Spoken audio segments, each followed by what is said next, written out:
অবশেষে নদিয়া জেলার রানাঘাট থেকে শিয়ালদা পর্যন্ত চালু হতে চলেছে এসি লোকাল ট্রেন। তীব্র গরমে নিত্যদিন ট্রেনে যাতায়াতকারী যাত্রীদের জন্য স্বস্তির খবর নিয়ে এলো রেল। প্রাথমিকভাবে ট্রায়াল রান শুরু করা হবে এই এসি ট্রেনের। সবকিছু ঠিকঠাক থাকলে কিছুদিনের মধ্যেই আনুষ্ঠানিকভাবে পরিষেবা চালু করে দেওয়া হবে।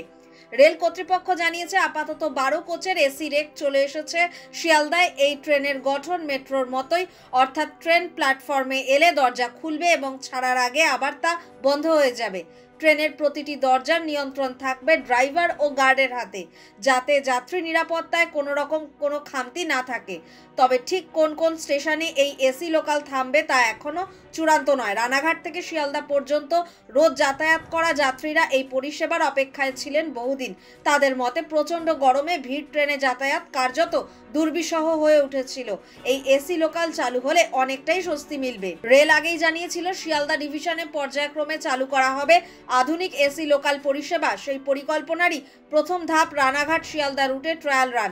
যদি সবকিছু ঠিকঠাক চলে তাহলে অন্যান্য রুটেও ভবিষ্যতে চালু হতে পারে এই ধরনের এসি লোকাল। নিশ্চয়ই শহরতলির যাত্রীদের কাছে এটি একটি বড় উপহার। এখন শুধু ট্রায়াল সফলভাবে শেষ হওয়ার অপেক্ষা।